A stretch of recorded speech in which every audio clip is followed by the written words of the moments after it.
Gloire au Seigneur, gloire au Seigneur. Merci. Alors, reprendre nos places. Merci pour cette maison qui m'accueille toujours. Je ne cesserai de le dire. Je le redire encore, j'aime votre assemblée. Alléluia. J'aime votre assemblée. Que Dieu permette que nous soyons toujours ensemble. Alléluia. Que le nom du Seigneur soit glorifié. Merci pour la présence de chacun ce matin dans la présence de Dieu. Et c'est ce Dieu-là qui va te faire du bien ce matin.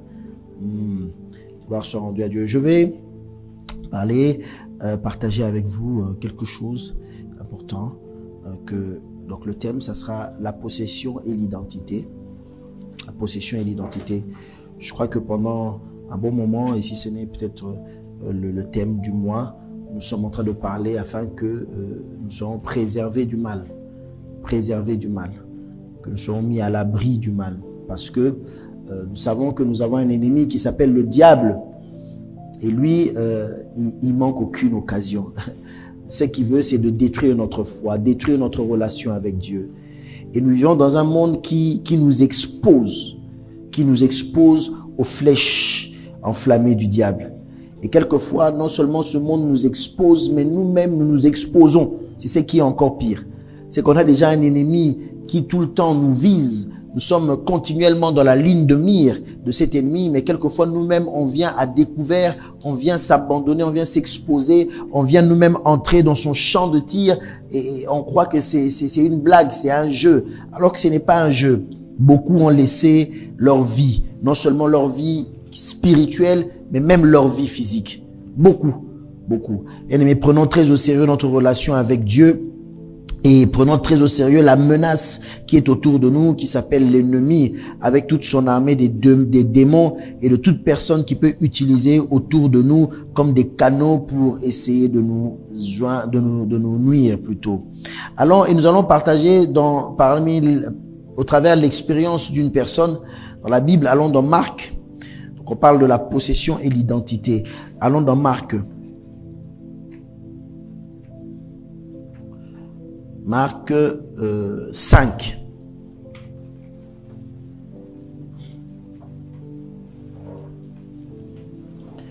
Je vais lire quelques portions pour que nous puissions gagner du temps.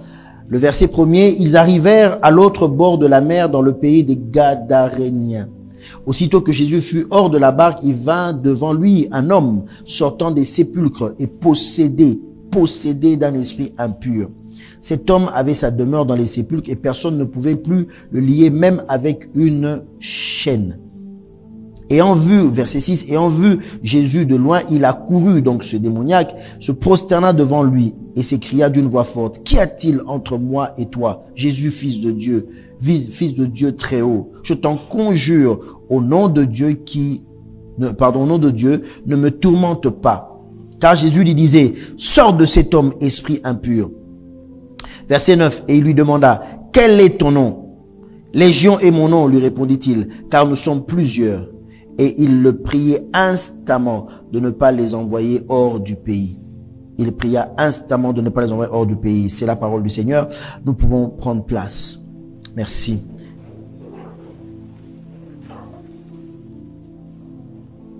La possession et l'identité.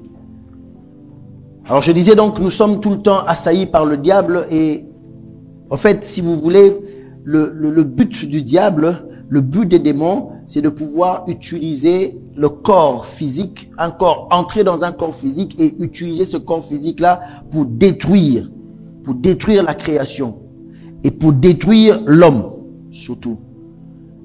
Le diable a compris par la pensée de Dieu que le meilleur moyen d'atteindre l'homme, c'est de se rapprocher au plus près de l'homme et de passer par l'homme. C'est ça que Dieu dit dans son plan ultime pour sauver l'homme après avoir tout tenté dans l'Ancien Testament. Il dit, moi-même, je vais venir auprès de vous-même. Je vais prendre la forme humaine. Je vais me rapprocher de vous. Je vais vivre comme vous. Je vais expérimenter les mêmes choses que vous pour vous sauver. C'est pour ça que Hébreu dit qu'il est mieux placé. C'est vraiment un sauveur parfait parce qu'il est venu prendre notre forme et il a goûté, il a senti, il a vu nos faiblesses, tout ça, tout ce que nous pouvons ressentir. Et il est mieux placé pour vraiment être la bonne personne pour nous secourir. Et le diable a compris cela aussi. C'est pour ça qu'il entre dans la vie des hommes. et il vient posséder la vie des hommes. Il vient encore, si vous voulez, oppresser la vie des hommes. Tout cela dans le but de détruire ce que nous sommes. Et on se rend compte d'une chose, c'est que quand le diable, les démons entrent dans la vie d'une personne, ils changent l'identité de cette personne-là. Ils changent l'identité de cette personne-là. Parce que quand tu es venu dans le monde, Dieu t'a donné une identité. Tu viens avec une identité d'abord spirituelle, et il y a une identité aussi que te donnent tes parents. Mais le diable, quand il vient entrer en toi, il change ton identité. La Bible dit ceci, qu'il y avait un homme, un démoniaque, il vivait dans les sépulcres, parmi les tombeaux, tout ça, etc. Il était démoniaque. Alors, chose bizarre, quand on lit ce texte, on ne nous donne pas son nom. On sait seulement qu'il y avait un démoniaque. Il y avait un démoniaque. Donc, ça veut dire que tout le monde passait, quand tu arrivais dans la ville, quand on disait, est-ce que tu as entendu le démoniaque? On savait de qui on parlait. Quand on entendait des bruits au loin, les gens n'avaient plus besoin d'expliquer. Ceux qui habitaient la ville, on disait, ah, c'est le démoniaque. Et quand on disait c'est le démoniaque, même un enfant savait de qui il s'agissait. Tu ne pouvais pas te tromper. Il n'avait pas d'autre nom que celui-là. On le désignait comme ça, démoniaque. C'est pour dire, premièrement, bien-aimé, quand le diable entre dans ta vie, quand les démons entrent dans ta vie, ils changent ton identité. Et en réalité, tu vas commencer à porter l'identité de l'esprit qui domine en toi. C'est ça la réalité. C'est-à-dire que ta vraie identité va s'effacer. Et l'esprit qui domine en toi, c'est cet esprit-là qui va imposer son identité. Et cette réalité, ce principe spirituel est valable partout. Partout. Il va imposer. Vous allez voir, on va prendre une réalité que nous connaissons peut-être pour la plupart. Il y a eu un moment donné de l'histoire où on a vu les Occidentaux venir, par exemple en Afrique, et ce qu'ils ont appelé la colonisation. Et aujourd'hui, quand vous allez dans certains pays et que vous visitez, vous faites le touriste, rien qu'à partir de l'architecture, vous pouvez comprendre quelles sont les puissances qui ont dominé à un moment donné ce pays ou cette ville-là. Parce qu'elles ont laissé leur marque. Quelque part, ça a effacé l'identité des gens qui étaient là et ils sont venus imposer leur identité. C'est ça que même aujourd'hui, nous parlons en français, par exemple. Alors qu'au départ, dans nos pays, c'était pas ça. Mais quand ils sont venus, ils ont imposé leur identité. Vous comprenez? Ils ont imposé la monnaie. Et ça va plus loin. Même dans nos rêves, dans nos projets, ça a influencé même notre manière de nous projeter dans le futur. Ça influence même nos désirs. Ça influence nos comportements. Ça influence nos réactions. Aujourd'hui, peut-être avec le monde qui devient de plus en plus ouvert, ça semble un peu changer. Mais autrefois, il y a vraiment quelques années en arrière, celui qui venait, je donne cet exemple, permettez-moi pour que nous puissions mieux comprendre, celui qui venait d'une colonie française d'Afrique, quand il se projetait, son rêve, c'était voir Paris et mourir. Pour lui, Londres, ça n'existe pas. New York, ça n'existe pas. Tu l'emmènes même à Bruxelles, tant qu'il n'a pas traversé pour aller à Paris, il n'est pas encore arrivé en Europe. Il faut qu'il voie Paris. Donc quand il dort, il est dans son pays, il dort. Quand il rêve, il voit la Tour Eiffel. Celui qui est colonisé par la Grande-Bretagne, lui quand il dort, il rêve, il voit le Big Bang. Donc tu peux tout lui dire, tant qu'il n'est pas arrivé à London City. Non, pour lui, ce n'est pas l'Europe. Le jour où il te dit, je vais quitter ce pays, il te dit, quand je quitte ce pays, son objectif, c'est aller à Londres. Pour lui, c'est comme si, de l'autre côté de l'océan, il n'y a qu'une seule ville qui s'appelle Londres. Il n'y a rien d'autre. Pourquoi? Parce qu'on lui a mis ça dans sa tête. Et même, comme je dis, sa façon de se projeter, sa façon de voir, est influencée par cela. Pourquoi? Parce qu'il y a une puissance colonisatrice. C'est pas moi qui ai inventé ce nom-là. Je fais pas la politique. Puissance colonisatrice. Vous comprenez quand je dis colonisatrice? Ça veut dire qu'elle domine sur toi. Elle te dicte ce que tu dois faire. Elle vient, elle change ton mode de vie. Elle te dit ça, ce que tu faisais, ce n'est plus bon à partir d'aujourd'hui. On vous a trouvé, on vous a habillé de telle manière, non, ce n'est plus bon. Maintenant, il faut porter des habits pour que vous soyez comme nous. Et la personne qui commence à faire comme, se dit, on est civilisé. Après, comme on nous a tourné en bourrique, les mêmes personnes qui reviennent qui disent, non, maintenant, il ne faut plus porter des habits. Plus tu es dénudé, plus tu es moderne. Donc, finalement, ils nous rejoignent.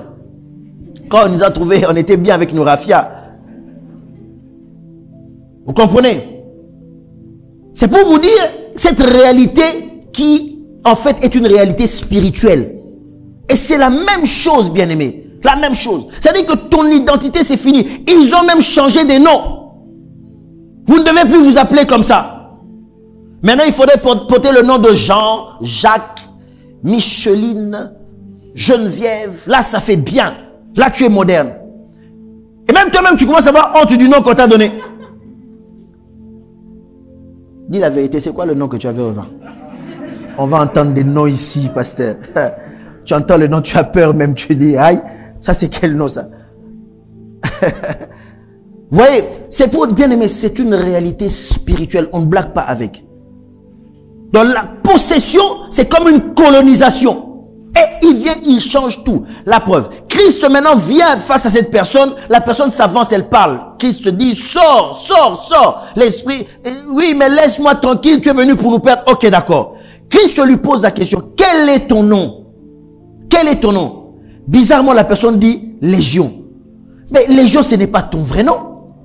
Quand sa maman, parce qu'il avait une famille, quand sa maman l'a mis au monde, est-ce qu'il avait donné le nom de Légion? Non. Cet garçon, il avait un nom. Lisez bien le texte et vous allez voir que à la fin, la Bible dit que il a voulu venir avec le Seigneur. Christ l'a dit, va dans ta famille. Ah, donc il avait une famille dans la même ville, dans la même région. Il avait une famille. Il avait une famille. Ça veut dire que cette maman-là, un jour, elle a eu les douleurs de l'enfantement, elle est allée à l'hôpital, elle a eu un enfant, elle a porté l'enfant, elle a dit, on l'appellera. Surtout que là, nous sommes dans un contexte tel que les Juifs, pour les Juifs, le nom a une importance capitale. Ce n'est pas quelque chose qu'on donne au hasard. Ce n'est pas quelque chose qu'on donne au hasard. Mais lui, on lui pose la question, il dit, mon nom est Légion. En réalité, le diable, la possession, les esprits qui habitaient en lui avaient totalement changé son identité. Il n'était plus lui.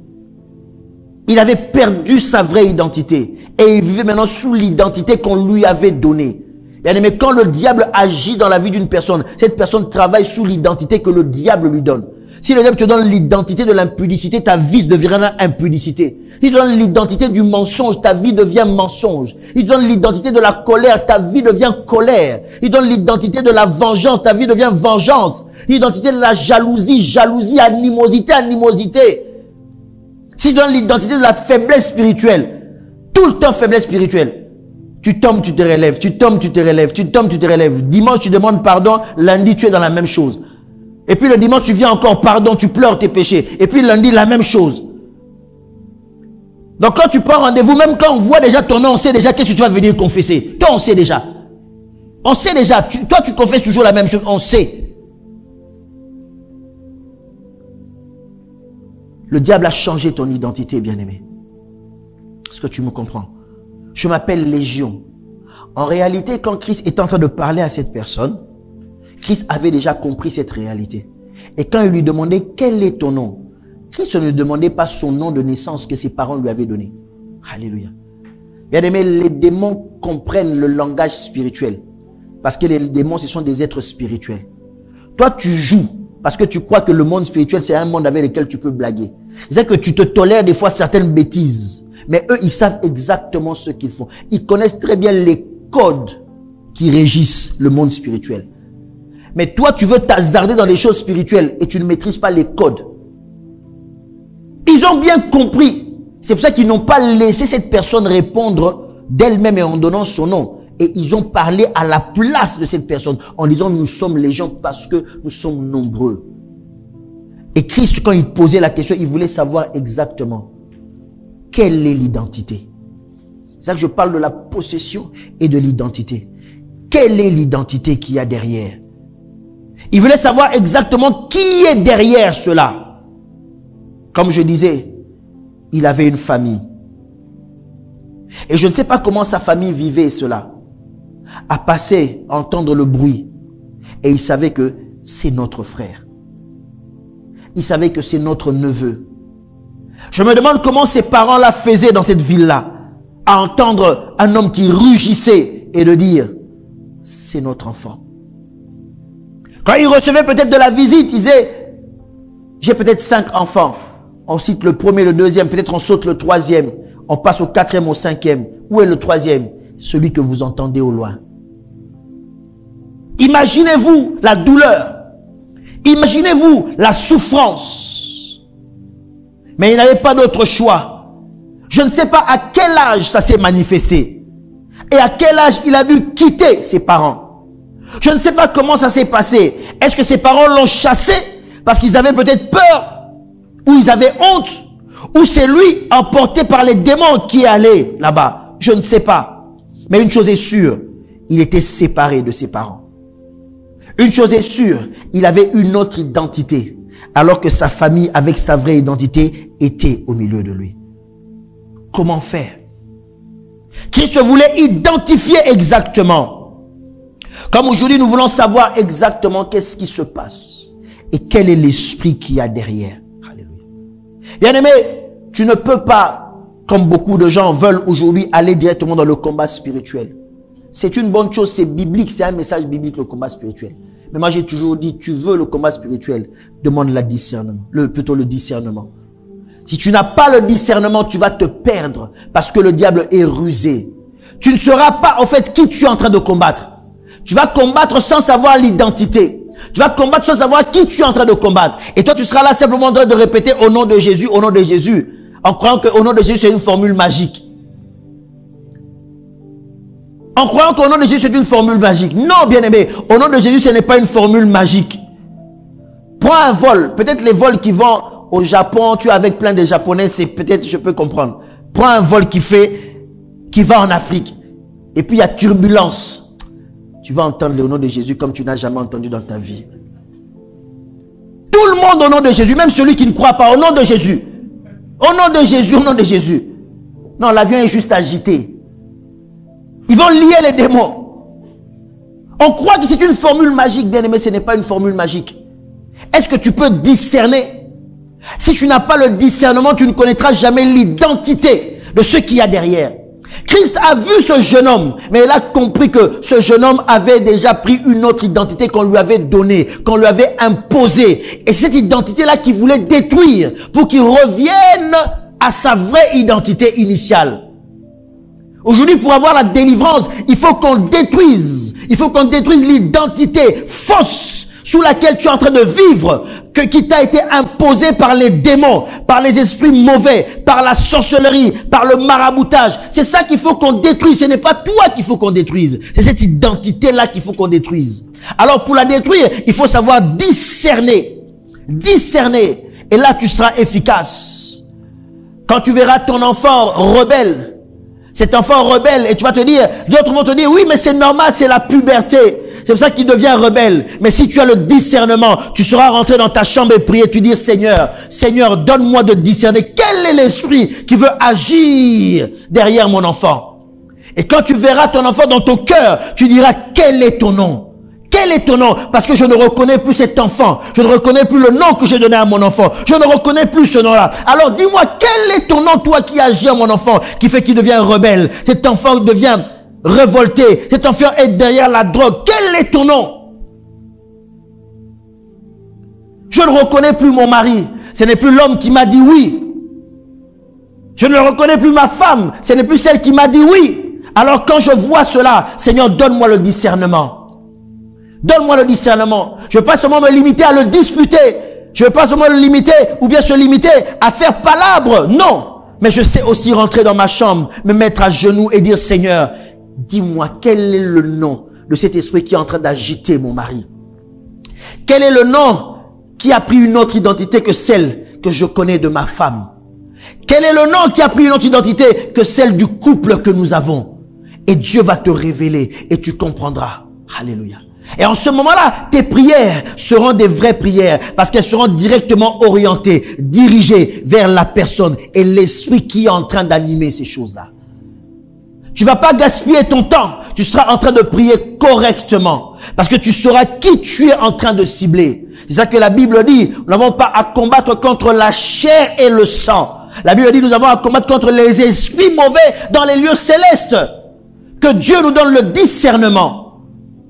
Que Dieu nous donne le discernement. Ton combat sera efficace. Très efficace. Parce que tu sauras condamner et détruire réellement ce qu'il y a derrière. Parce que l'identité a changé. C'est ça que tu dis, je ne le reconnais plus. Je ne la reconnais plus. Oui, parce que l'identité a changé. L'identité a changé. Et il y a un esprit qui vient apporter. Lui qui était calme, elle qui était calme, désormais elle est devenue alcoolique, droguée. Qu'est-ce qui se passe derrière ces personnes? La réalité du nom est très importante. Très, très, très importante. Luc nous rapporte cela dans Luc 1. La Bible dit, l'ange lui dit, ne crains point Marie, car tu as trouvé grâce devant Dieu. Et voici, tu deviendras enceinte et tu enfanteras un fils. Et tu lui donneras le nom de Jésus. Tu lui donneras le nom de Jésus. Il sera grand et sera appelé fils du Très-Haut. Et le Seigneur Dieu lui donnera le trône de David, son père. C'est l'ange qui apparaît à Marie, qui visite Marie, qui dit tu auras un enfant. Mais cet enfant a une identité. Cet enfant a un nom. Ce nom-là va refléter l'identité, ce qu'il est réellement dans le spirituel. C'est ça qu'il dit, il s'appellera Jésus. On l'appelait, il sera appelé. Son nom c'est Jésus, mais il sera en réalité appelé fils du Très-Haut. C'est ça qu'aujourd'hui, quand on dit Jésus, qui peut être un nom commun, si vous allez aujourd'hui dans des pays latinos, dans des pays hispaniques, il y a des gens qui s'appellent Jésus. Mais il peut s'appeler Jésus et puis il a beaucoup de démons. Oui. Parce que spirituellement parlant, ça ne résonne pas de la même manière. Mais le Jésus dont on avait parlé, il a dit, son nom sera Jésus, mais on l'appellera. Ça veut dire que quand on prononcera ce nom de Jésus dans le monde spirituel, ça va refléter, ça va dégager, ça va appeler une réalité, une identité qui est réellement cachée derrière ce nom de Jésus. Alléluia. C'est pour ça qu'on l'appellera fils du Très-Haut. Seigneur. Le Seigneur Dieu lui donnera le trône de David, son père. Et quand on va dans Ésaïe, on voit que Ésaïe avait prophétisé. La Vierge sera enceinte. L'enfant qu'il aura, on l'appellera l'admirable, conseiller, Dieu tout-puissant. La force se retrouve dans l'identité qui est cachée derrière le nom. C'est pour ça que le diable, quand il vient te posséder aussi, il change le nom. Parce que derrière le nom qu'il te donne, il met une identité. Il met une identité. Vous allez voir souvent chez certaines personnes, des caïds peut-être, ou bien dans certaines cités, il y a une personne qui un jour, je ne sais pas, tes parents t'ont donné le nom de Marc. Mais il va dire, désormais, moi c'est Cobra. Vous avez remarqué, ils vont toujours chercher certains noms. Pourquoi? En réalité, quand il dit Cobra, qu'est-ce qu'il veut? Il veut que derrière ce nom-là, il puisse dégager une certaine identité. C'est ça. Si Cobra ne dégageait pas cette identité-là que lui, il est en train de viser, il n'allait pas prendre ce nom-là. Il l'a pris, il sait pourquoi il a pris ce nom-là. Il s'appelle Ours. Il y a une personne qui dit, je m'appelle Sauvage. Et tout le monde comprend. Parce que quand tu entends ce nom-là, tu comprends l'identité qu'il y a derrière. Et généralement, les gens ne se rendent pas compte. Quand tu te donnes ce nom-là, en réalité, les démons sont en train de t'accompagner pour mieux te posséder dans l'identité que tu veux avoir. Toi, tu te dis, c'est un simple nom. Mais en réalité, ce n'est pas un simple nom. Derrière cela, il y a une identité. Toi, tu te dis que c'est un simple tatouage. En réalité, derrière ce tatouage, c'est une identité. Parce que vous savez quoi? Le nom, on l'écrit. Et on l'écrit quoi? Avec des symboles. On l'écrit avec des symboles. C'est parce que nous, aujourd'hui, notre manière de lire, c'est des symboles qui veulent, comment je peux dire, qui peuvent transmettre un message. Mais au lieu de symboles qui sont les lettres alphabétiques, on peut donner un nom et écrire un message simplement avec des figures. Vous avez vu certains chrétiens, ils mettent dans leur voiture peut-être le poisson. Est-ce que le poisson c'est une lettre alphabétique? Mais n'est-ce pas qu'il y a une identité? Le chrétien quand il voit le poisson, il comprend.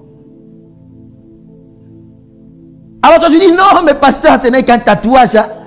C'est la mode. Alors ça fait quoi? Ce n'est qu'un tatouage. C'est un dessin. Dessin.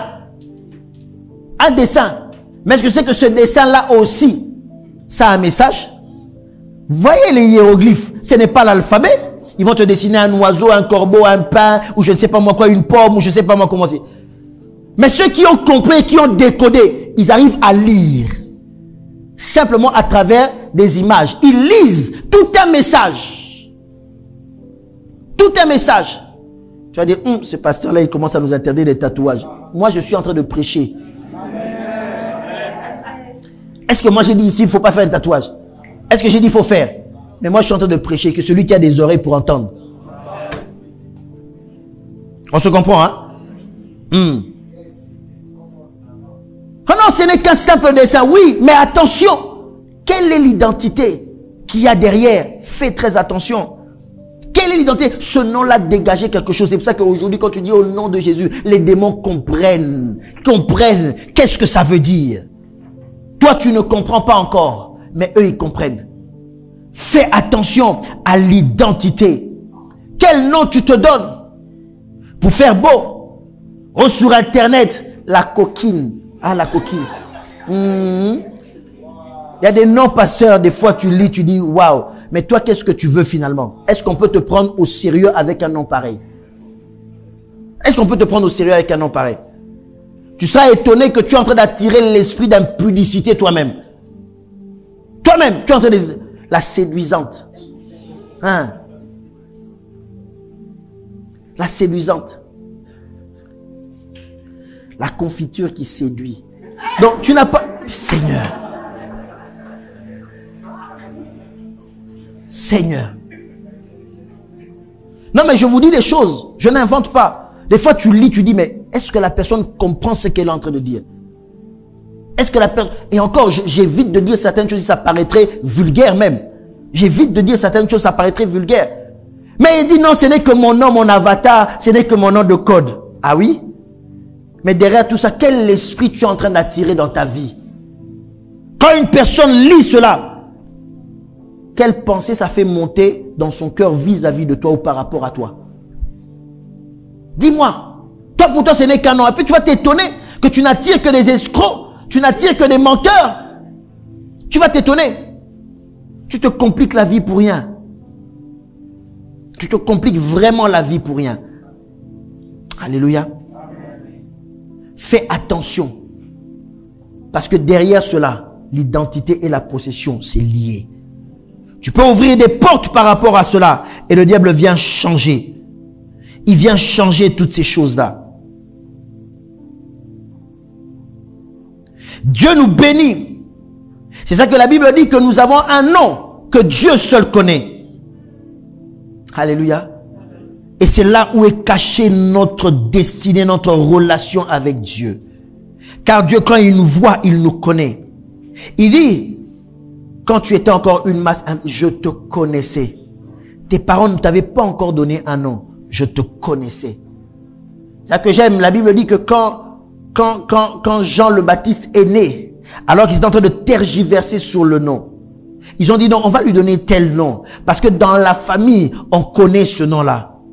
Ce jour-là, la langue du père s'est déliée. Il a dit, on l'appellera Jean. Les gens ont dit, mais dans notre famille, il n'y a pas de Jean. Il ne s'agit pas de suivre la famille. Il s'agit de suivre Dieu. Ce que Dieu veut te donner comme identité. Beaucoup, à cause de suivre la famille, se sont attirés des complications dans leur vie. Je ne dis pas que c'est interdit de donner le nom de ton père, de ta mère. C'est pas ce que j'ai dit. Ne me faites pas dire des choses. Mais j'ai dit tout à l'heure, ayez le discernement. Beaucoup, pour faire plaisir, se sont compliqués la vie. Et ont compliqué la vie de leurs enfants. Simplement parce qu'on veut faire plaisir. On n'a pas le courage de dire non. Et on n'a pas le courage de dire, là, il ne s'agit pas de la famille physique, mais il s'agit de la famille spirituelle. Désormais, je puise mon identité dans mes racines spirituelles. Je ne puise plus mon identité dans les racines de ce monde.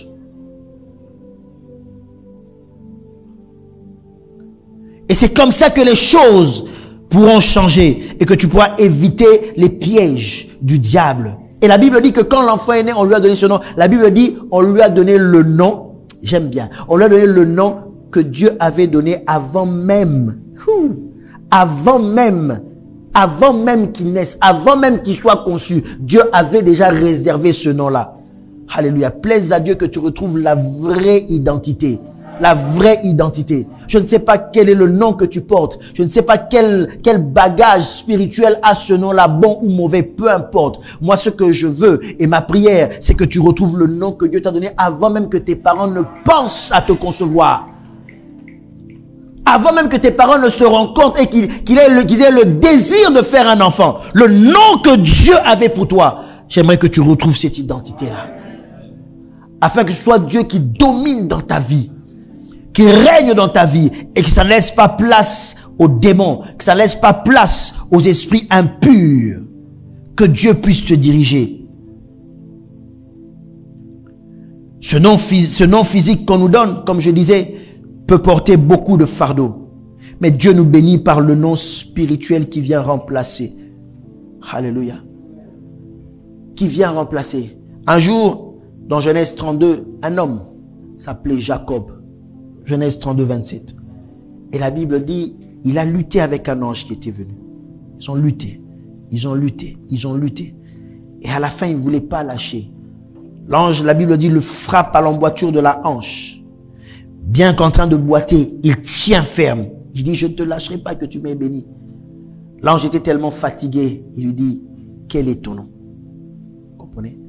Lui, il dit, je ne te lâcherai que tu m'aies béni. Mais lui, il dit, quel est ton nom? Parce qu'il sait que à partir du nom, ça va tout déclencher. Quel est ton nom? Il dit, mon nom est Jacob, qui veut dire ce que ça veut dire. Quelqu'un qui dérobe. Il dit, tu ne t'appelleras plus Jacob.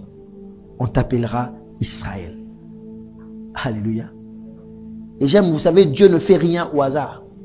Dieu se présente à son peuple. Il se présente à son peuple avec Moïse. Il dit, je suis le Dieu d'Abraham, d'Isaac et de Jacob. C'est comme ça qu'il se présente. Il dit, je suis le Dieu d'Abraham, d'Isaac et de Jacob. Pourquoi? Parce que Dieu fait d'abord référence à l'alliance qu'il a eue avec Jacob, plutôt Abraham, Isaac et Jacob. Par rapport à cette alliance-là où il avait dit à Abraham, je ferai un peuple, le peuple qui sortira de toi. Il vient dire à Moïse, je n'ai pas oublié cela. Je n'ai pas oublié cela. Et tout ce qui va suivre partira de l'alliance que j'ai faite. Est-ce que tu me comprends? Ça partira de l'alliance. Alors il dit, je suis le Dieu d'Abraham, d'Isaac et de Jacob. Curieusement, il avait dit que tu t'appelleras plus Jacob, tu t'appelleras Israël. Mais il ne dit pas, je suis le Dieu d'Abraham, d'Isaac et d'Israël. Tu l'as déjà remarqué? Il dit, je suis le Dieu d'Abraham, d'Isaac et de Jacob. Parce que tout part de l'alliance. L'alliance qui a été faite. C'est moi qui ai dit à Abraham que tu auras un enfant qui va s'appeler Isaac. Et ensuite, j'ai fait l'alliance avec Jacob qui a reçu la bénédiction. Et sur base de cette alliance-là, je ne t'oublierai pas. Mais pour continuer l'histoire, j'ai besoin de travailler avec un nouveau nom. Beaucoup de gens ont l'alliance avec Dieu, mais ne veulent pas une nouvelle identité pour travailler, pour continuer la suite. Beaucoup de gens ont déjà l'alliance. Dieu veut faire des choses, mais ils ne veulent pas être souples pour accepter une nouvelle identité. Alléluia. Parce que, certes, il avait fait l'alliance avec Abraham, Isaac et Jacob. Et quand il dit à Abraham, tu auras une postérité, il ne dit pas à Abraham que cette postérité-là s'appellera Israël. Il dit, tu auras un enfant. Mais derrière cet enfant, il est en train de viser quoi? Tout un peuple. Tout un peuple. À partir d'un seul enfant. Parce que c'est le seul qui était considéré devant Dieu. Et digne de l'héritage. Mais il ne le dit pas. Mais derrière cela, Dieu voit tout un peuple. Bien aimé, derrière l'alliance que tu as avec Dieu, il y a toute une histoire. Ce n'est pas que la simple alliance. Il y a toute une histoire. Mais pour que Dieu continue cela, il a besoin d'un nom nouveau. Et c'est là où le diable intervient. Et il sait que s'il bloque à ce niveau-là, et que tu n'as pas le nom nouveau, tu n'as pas l'identité avec laquelle tu dois continuer, rien ne va se passer, pourtant tu as l'alliance. C'est-à-dire que quand il les fait sortir, ça devient son peuple, ça devient Israël qui est sorti d'Égypte.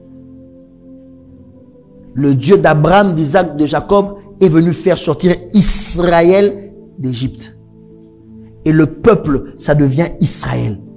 L'histoire continue. Et on parle des 12 tribus, pas de Jacob, mais les 12 tribus d'Israël.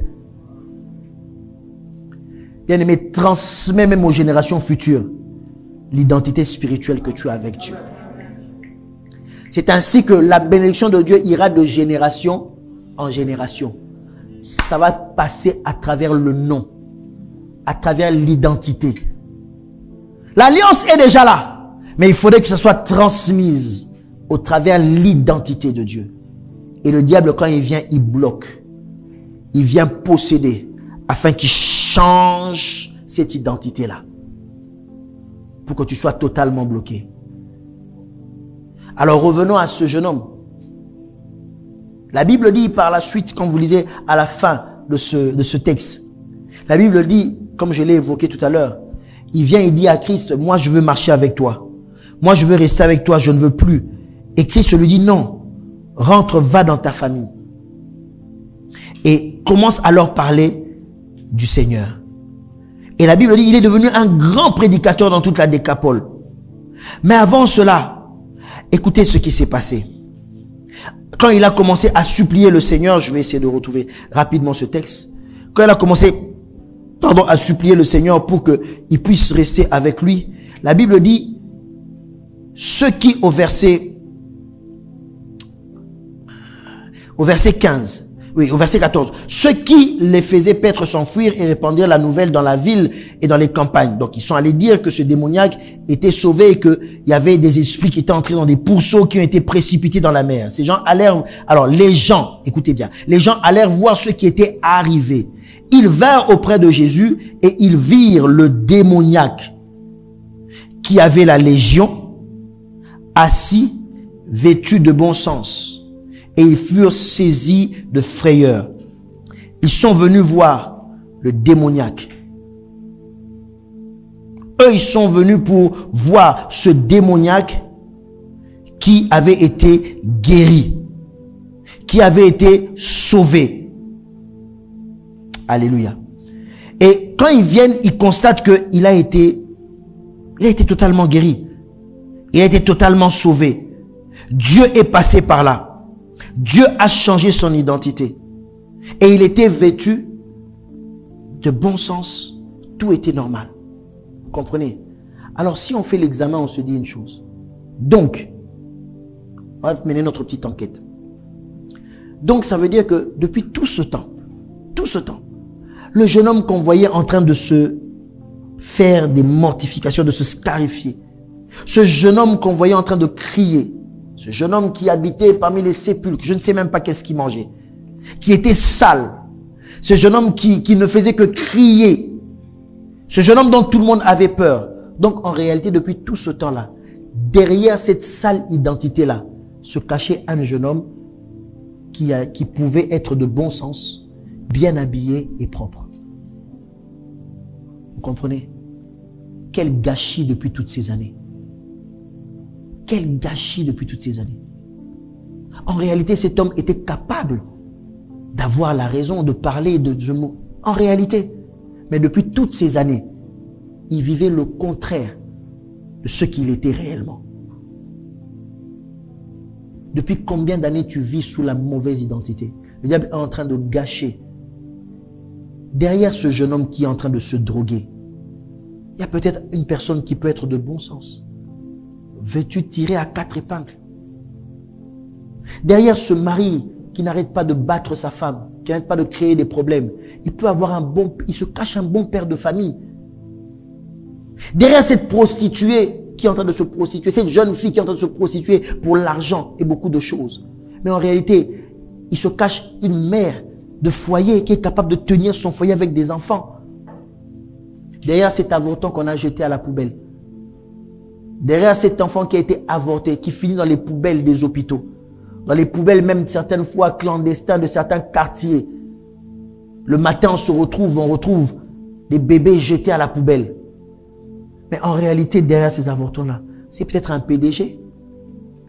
C'est peut-être un grand directeur. C'est peut-être un grand dirigeant. Mais le diable a faussé l'identité. Faussé l'identité. Et depuis des années et des années, derrière cette personne de misère qui est en galère tout le temps, la tête baissée, il y a peut-être une personne prospère. Derrière cette personne qui n'arrive pas à dormir la nuit parce qu'il y a des cauchemars étouffés, il y a une personne qui est capable d'avoir un sommeil paisible et de vivre dans la paix. Mais depuis des années et des années, le diable est en train de gâcher ta vie, bien-aimé. Le diable est en train de gâcher ta vie parce qu'il te fait vivre sous une autre identité. Sous une autre identité. Sous une autre identité. J'aimerais que après ce message, que les gens viennent. Et la Bible dit, ils virent le démoniaque. C'est quand même bizarre. Ils virent le démoniaque. Et la Bible dit, celui qui avait eu la légion, les choses ont changé. Celui qui avait eu la légion. Et cette fois-ci, on va te retrouver assis, vêtu, dans ton bon sens. Alléluia. Dans ton bon sens. Et cette fois-ci, ils n'auront plus peur de toi parce que tu es agressif. Ils n'auront plus peur de toi parce que tu voles les maris des autres. On n'aura plus peur de toi parce que tu es un voleur, tu dérobes. On n'aura plus peur de toi parce que tu es impoli, insolent. On n'aura plus peur de toi parce que tu es drogué, violent. On n'aura plus peur de toi à cause de ces choses négatives. Mais les gens auront peur. Ils auront la crainte de Dieu parce qu'ils auront vu ce que Dieu a fait en toi. Simplement parce que ton identité a changé. Ils verront ce que Dieu a fait en toi. Et les choses vont changer. Les choses vont changer. La Bible dit, ils sont venus pour voir un démoniaque. Ils disent très bien, ils sont venus voir le démoniaque. Ils virent le démoniaque. Mais déjà, eux qui étaient venus avec l'intention de voir le démoniaque, ils trouvent des choses contraires. Ils trouvent des choses contraires. Dieu les a confondus. Et la Bible dit maintenant le verset 18, comme ils montaient dans la barque. Là maintenant, on ne parle plus du démoniaque. Et la Bible dit très bien au verset 18, celui qui avait été démoniaque. Vous voyez, le langage change. Ils sont venus voir le démoniaque. Mais quand ils sont venus te voir, ils ont compris que ta vie avait changé. C'est-à-dire que quand ils vont constater que ta vie a changé, que eux-mêmes ne t'appelleront plus démoniaque, ils vont dire celui qui avait été démoniaque. Celui qui avait été démoniaque. Pourquoi? Parce que là, il y a une différence. Ils sont venus, ils ont constaté. Mais vous savez, pour que ce soit validé, c'est quand ils te verront suivre Jésus. C'est quand ils te verront suivre Jésus. Il ne suffit pas seulement d'avoir la délivrance, mais ton identité, c'est celui qui suit le Seigneur. C'est pour ça qu'on les a appelés chrétiens, parce qu'ils marchaient comme Christ et ils suivaient le Seigneur. Au début, ils verront, qu'on aille voir cette fille-là qui est prostituée. Et quand ils verront, ils vont dire, ah oui, c'est vrai, elle n'est plus prostituée. Hein? Ah oui, ce n'est plus un voleur, ce n'est plus un jeune homme escroc, ce n'est plus un gigolo. Ils vont constater, mais ils vont se dire, ok, on attend d'abord. On a constaté, c'est vrai. Mais quand ils vont te voir suivre, eux-mêmes ils diront, ah non, non, ne l'appelez plus comme ça. Sa vie a changé. Il l'était, il n'est plus. Elle l'était, il n'est plus. Parce qu'on l'a vu suivre le Seigneur. Il a suivi le Seigneur pour monter dans la barque. Et c'est quand il a suivi que la Bible dit, celui qui avait été démoniaque a suivi le Seigneur. Son identité a carrément été changée et validée. Je dis bien changer et valider parce qu'il s'est décidé de suivre le Seigneur. Alléluia. Il s'est décidé de suivre le Seigneur. Nous allons prier, mais il y a quelque chose qui monte dans mon cœur. Tout à l'heure, quand je parlais, le Seigneur était en train de me révéler quelque chose. Et je veux le dire, qu'on l'enregistre, c'est le Seigneur qui parle. Après, moi, je ne fais qu'être un canal. Et j'aimerais bien que l'Église écoute. C'est très important. Prophétesse, permettez-moi de dire cela. Et c'est important. Le Seigneur est en train de me dire ceci, que de cette assemblée, il va susciter un grand dirigeant d'un pays d'Afrique qui sera ou aura été fidèle de cette assemblée. Dieu est en train de me montrer cela de manière claire. Il sera un grand dirigeant d'Afrique, d'un pays d'Afrique. Je ne sais pas quand ça se fera, mais Dieu est en train de me montrer de manière claire. Claire. Beaucoup sont en train de venir ici, Dieu le permet.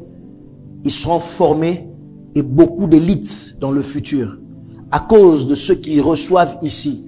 Dans certains pays d'Afrique, Dieu va commencer à agir pour transformer et pour emmener l'évangile dans certains milieux qui sont encore dominés aujourd'hui par les esprits mauvais. Et à cause de ces esprits mauvais-là, ils ont changé les identités des pays. Des pays qui sont riches, mais le diable leur a donné l'identité de pauvreté. Quand on cite certains pays aujourd'hui, on pense tout de suite à la pauvreté. Même nos enfants qui sont nés en dehors du pays, quand tu leur parles du pays, tout de suite, ils pensent à la pauvreté. Ils te posent des questions en te disant, est-ce que là-bas, il y a aussi des maisons? Est-ce que là-bas, il y a aussi l'électricité? Est-ce que là-bas, il y a aussi des gens qui vivent? Est-ce que là-bas, est-ce que là-bas, c'est pas la forêt, il n'y a pas des animaux? Même nos enfants ne voient que cette identité-là. Alors qu'en réalité, ce sont des terres qui sont immensément riches et bénies par Dieu. Oh, j'aimerais que ces démons-là qui possèdent et qui dirigent tous ces pays puissent tomber, afin que la vraie identité de l'Afrique se lève. Je dis bien que la vraie identité des pays d'Afrique sorte et qu'elle jaillisse dans le monde entier.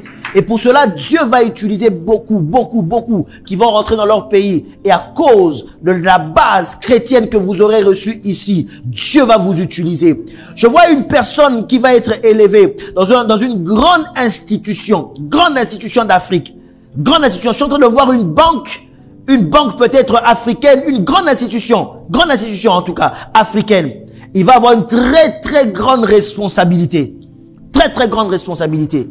Et d'autres seront aussi dans des institutions africaines, internationales. Et ils seront des fidèles d'ici. N'oubliez pas d'où vous viendrez quand Dieu fera cela. N'oubliez pas cette assemblée quand Dieu fera cela. N'oubliez pas de soutenir et de bénir cette assemblée.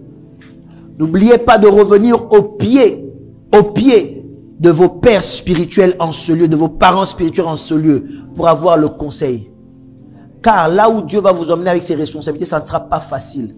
Ça ne sera pas facile. La Bible dit qu'alors que Christ s'approchait et arrivait presque au bord, la Bible dit une tempête s'est levée. En réalité, cette tempête, c'était les esprits mauvais qui interdisaient à Christ de venir sur le territoire. C'est que Christ a parlé à la mer. Mais en réalité, on ne peut pas parler à la mer. Christ savait quelle était l'identité qui se cachait derrière cette tempête et le vent qui s'était levé. Bien-aimés, n'oubliez pas de revenir et d'avoir pour conseiller les parents spirituels que vous avez en ce lieu. Qu'ils soient vos seuls conseillers, qu'en ce moment-là, qu'aucun marabout, qu'aucune personne ne vienne vous dire « moi, je vais vous aider ». Les personnes qui vont vous aider, c'est les personnes qui vous connaissent aujourd'hui et qui vont vous aider à vivre cette prophétie que je suis en train de donner. Je suis en train de parler et ça monte dans mon cœur. Je ne sais pas le risque que je suis en train de prendre à dire cela. Je ne peux pas vous fixer les dates, mais croyez-moi, je sens que l'Esprit de Dieu est en train de parler. Il est temps que l'Afrique retrouve sa vraie identité. Car l'identité dans laquelle elle a été enfermée, c'est parce que beaucoup de dirigeants ne dirigent pas avec l'Esprit de Dieu. C'est pour ça qu'on nous a donné cette identité de misère, cette identité de vol, de précarité, où les gens sont en train de mourir parce qu'il leur manque des fois l'équivalent de 1 euro seulement. Ils sont en train de mourir. L'identité de l'Afrique va changer. L'identité de l'Afrique va changer et les géants vont tomber afin que la vraie identité de cette terre bénie rayonne dans le monde. Alléluia. Nous allons nous lever dans la prière.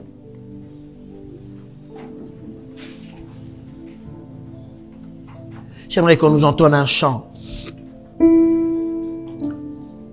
Et pendant que il y a ce chant, que tu puisses prier. Que tu puisses prier. Le temps nous manque, bien-aimé. J'aimerais simplement que tu retrouves ta vraie identité. Que la fausse identité sur laquelle tu es en train de vivre tombe maintenant au nom de Jésus.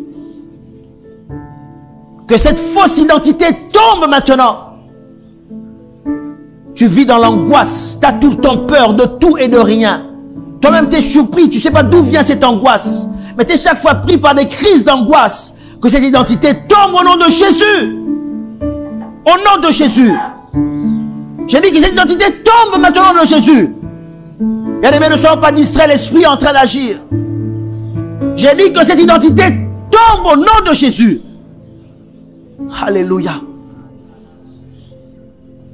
Que le Saint-Esprit touche maintenant. Oh Saint-Esprit, nous avons peu de temps, mais agis maintenant. Agis maintenant. Toi qui vis sous une fausse identité, je dis que cette identité tombe maintenant au nom de Jésus. Tu sens en toi des pulsions que tu ne peux retenir. Même quand tu te décides de vivre une vie de sanctification, les pulsions de l'impudicité sont tellement fortes, tellement fortes. Mais derrière ces pulsions, moi je vois une femme qui est capable de vivre avec un seul homme et de bâtir un foyer. Au nom de Jésus, au nom de Jésus, au nom de Jésus.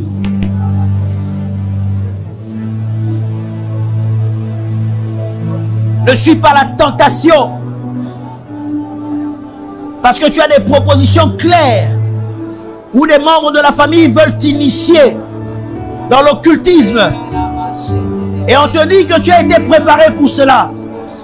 On te dit que pour avoir maintenant une bonne carrière alors que tu as fait des études, ils ont préparé pour toi une place où tu dois être initié dans des sciences occultes. Je te le dis, toi qui m'entends. Je te parle à toi qui m'entends. Refuse cette identité dans le nom de Jésus. J'ai dit refuse cette identité dans le nom de Jésus. Et je te demande spécialement de venir voir la prophétesse et de prendre rendez-vous. Je demande de venir prendre rendez-vous avec la prophétesse pour que tu puisses résister à cela. Au nom de Jésus, que les fausses identités tombent maintenant.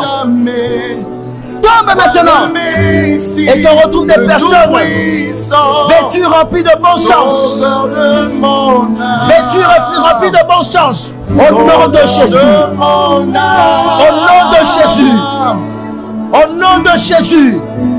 Au nom de Jésus. Au nom de Jésus. Au nom de Jésus. Oui, tu montes. Toi qui as avorté. Toi qui as avorté. Moi je vois derrière cela une femme qui va porter des enfants qui vont être utiles à ce monde, utiles à cette société. Au nom de Jésus. Au nom de Jésus. Je ne peux m'enfuir. Oh Seigneur, sauveur de mon âme.